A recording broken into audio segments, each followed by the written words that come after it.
non, franchement, on a parlé de l'Algérie, on a compris la difficulté, ça a été une réussite, on vous félicite, franchement, vous avez fait travailler un sénateur, vous avez fait travailler les autorités locales, ça les a occupés un peu, c'est bon. Maintenant, on est à Marrakech. Et le monde, il y a des chefs d'État, ils sont là, etc.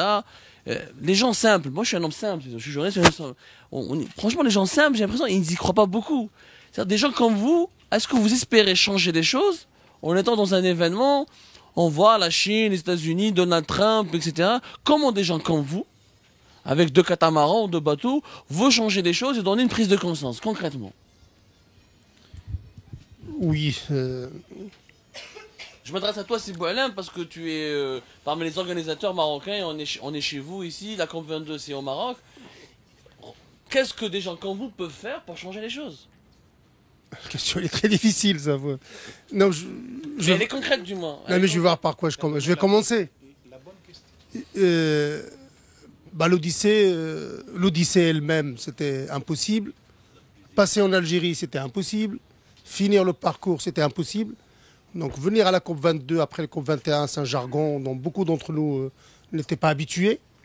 Moi personnellement, donc voilà, je suis un peu l'actualité du Maroc. Mon ami Tarek, il parlait de Zidi Allah Rahmou. Mais au Maroc, ça coïncidait aussi avec la mort de Mohsen Fetri, qui a été broyé, tué, assassiné. Et la justice le dira. Donc il y a un mouvement social très très fort en ce moment au Maroc, dont on ne parle pas. L'Odyssée tout à l'heure, t'as dit, je sais pas, je suis toi, t'as dit tout à l'heure que t'es dans...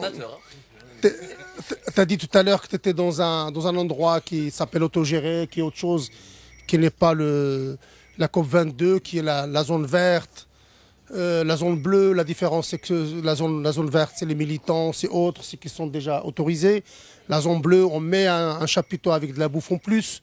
Il y a une autre zone que personne ne voit. C'est un espèce de... Bien sûr, être très intéressant, mais pour dire aux gens simples, ça ne les concerne pas. Ce matin, je viens avec le taxi, je dis, est-ce que tu travailles, etc. Il m'a dit, bah, ils ont leur car, leurs hôtels, leurs traiteurs. Nous, on est à la marge. Et ça n'empêche pas que les prix sont augmentés, que les hôtels sont augmentés. Donc c'est une espèce de hurs, c'est une espèce de lama ou une espèce de moussem. On n'a pas encore été. Moi, personnellement, je n'irai pas. Pour d'autres raisons, parce qu'aussi il y a des solidarités avec les Marocains. J'ai pas le temps. Ça nous intéresse, mais mes amis, je leur fais confiance aussi pour. Il y a tout un tas de revendications, tout un tas de choses. Nous sommes un petit bout de la solution. Tarek, il te dit, il y a 9 mois, quand on me dit gasoil lourd, gasoil, bateau avec gasoil, je ne savais pas. Nous, on devait jouer à la croisière, prendre un bateau. On a déjà pensé à amener de la viande, à amener comment on va faire la nuit, à quoi on va manger, on va descendre à Tunis, en Italie, etc. Et au bout de 6 mois, les copains nous expliquaient que ce n'était pas ça.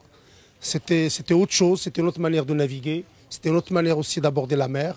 La mer, ça peut être, comme dit Charlotte, son bateau, le monocoque, c'est comme chez elle. Il a, comment on appelle ça, avec des verres pour traiter l'ombricompost. Il a mis un petit pot. Il a dit que la mer, c'est comme chez elle, donc il ne jette pas comme ça chez elle. Ce n'est pas une porcherie, ce n'est pas une poubelle. Donc on arrive à Marrakech avec nos propres moyens. Tous les copains que vous voyez ici, on se débrouille. On a loué un riad, bien sûr, 3 fois plus cher que d'habitude. Et on est 8-9 entassés. On ne se plaint pas, ça fait quand même de la proximité, parfois un peu trop.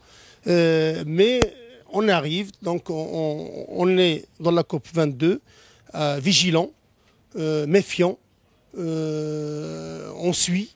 Je pense que ce qu'ils ont fait à Paris, la société civile aujourd'hui, il est concerné, il se mêle de tout, rien ne peut faire sans elle. Mais tu m'excuseras quand même de revenir sur l'Algérie, parce que moi je m'appelle Boualam au Maroc, il n'y en a pas beaucoup, dans le Rif il n'y en a pratiquement pas. Donc prédestiné quand même à faire quelque chose en Algérie. J'ai 2 filles qui sont algériennes, leur maman Biskria, et j'arrive à Alger. Non mais ça c'est très important. Les copains qui m'accueillent à l'aéroport, je ne les connais pas. Tarek, il était là pendant 1 heure à côté d'eux, ils ne l'ont pas vu. Parce qu'on ne se connaissait pas. Je connaissais M. Robi. Ouais. Donc on arrive à l'aéroport avec un billet d'avion, 2 ou 3 devises, comme ils disent. accueillis par des gens que samedi, ils étaient, non, 2 jours avant, prévenus qu'il y a une réunion un samedi. On arrive un lundi, samedi on leur dit qu'il y a une réunion un lundi pour parler de l'Odyssée qui était censée partir une semaine après. Moi j'arrive à l'aéroport avec tous les préjugés sur ce pays que je connais. J'habite à Lyon, il y a quand même dans la région 350 000 Algériens, des Sétifiens, 80%. Je ne sais pas si c'est pas plus grand que Sétif, je ne connais pas la proportion, mais je vis ça. Quand je viens au Maroc, l'Algérie, je ne sais pas comment ça va se passer à la douane.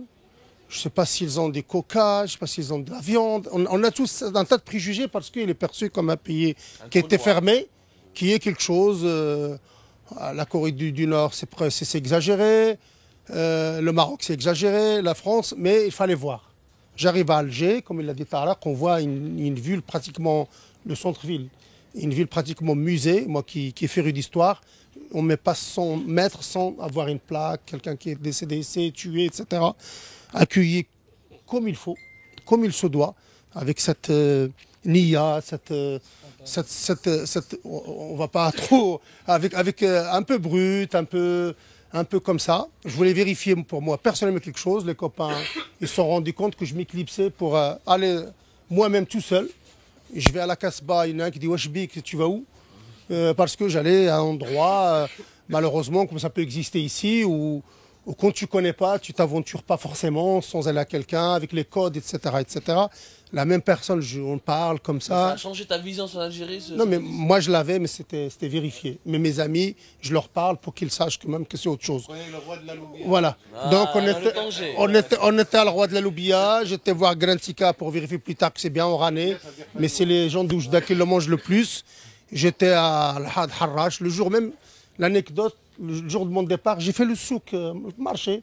J'ai acheté le belboula, j'ai acheté le qosbar, j'ai acheté le na'na, j'ai acheté tout ça. J'ai fait mon marché, mon sac de 30 kilos de glazure. C'est quoi le belboula, chef? Le belboula, c'est le... Non, vous dites pas le belboula, je sais pas. L'orge, la farine d'orge, etc. Le semoule d'orge. Voilà. Accueilli, mais pas dupe non plus. Pas dupe. C'est une très belle ville qui a été quand même très, très touchée. Les années noires, ils sont encore, on les voit. Difficile de trouver quoi que ce soit. Vous auriez été triste, vous auriez été déprimé ou triste si cette odyssée n'aurait pas pu passer par l'Algérie? Ah oui, moi j'ai tapé avec les copains. Avec les copains, je dis l'Algérie, c'est pas un dépose-minute. Si tu passes par les métals et tu passes par l'Algérie, il vaut mieux peut-être faire passer par le canal de Suez et passer de l'autre côté, par tout ça. Donc c'était impossible, inimaginable qu'une odyssée ne passe pas par l'Algérie, sachant que nous, on parle du Maghreb du peuple. Moi, je cite rarement Algérie, Tunisie, Maroc, Sahara occidental, etc. Je parle de Maghreb du peuple, chacun a mis ce qu'il a dedans. Et Ibn Battuta aussi, il était à une époque, il se moquait des frontières, comme les poissons, comme d'autres. On avait prévu, et ça, les amis, c'est des Faraj pour ceux qui connaissent, les Algériens ils le savent. Ouais. C'est le premier bateau français pour venir coloniser, il est entré par là-bas, et le dernier, il est reparti par là-bas. Voilà. Et on a été voir, et je rentrais. Voilà, c'est ça. Voilà. Et parmi les gens qui nous ont aidés, moi j'avais juste quelqu'un qui devait m'amener voir Ali Haroun, 90 ans. Après, il a eu son passé politique plus tard, mais en tout cas pas lui enlever, c'était quand même le résistant, etc., etc. Très enthousiaste. On a été le voir avec les amis, il nous aidait. Et nous, on tenait quand même qu'on soit quand même à une distance bien respectable des politiques, dans n'importe quelle étape. Mais il a joué le jeu, il a dit voilà, mais les copains, ils étaient très organisés. Il n'y avait pas besoin ni d'intervention extérieure, ni quoi que ce soit. Sur les étapes, ça devait être aussi Bjaya. Pour nous, c'est Bjaya, c'est pas faire injure aux amis oranais, aux amis algérois. Le réseau qu'on connaît habituel, c'est plutôt du côté de Bjaya. Parce qu'il est très actif. Une ville maritime importante. Voilà. Et surtout aussi, il y a une université qui reste encore pour partie francophone. On a des amis universitaires, des militants qui viennent. Mais on passe de rien du tout en Algérie à, il voulait 3, voire plus d'étapes. Mais faute de temps, faute de timing, on fait Alger. Le bateau il est parti pour des raisons de météo. Bien sûr, la complication et tout ça.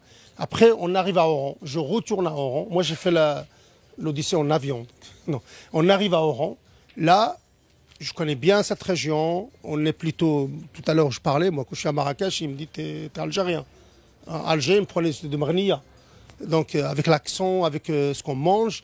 J'arrive à Oran, on m'aurait posé le soir, comme ça, avec les yeux fermés, j'étais au Maroc.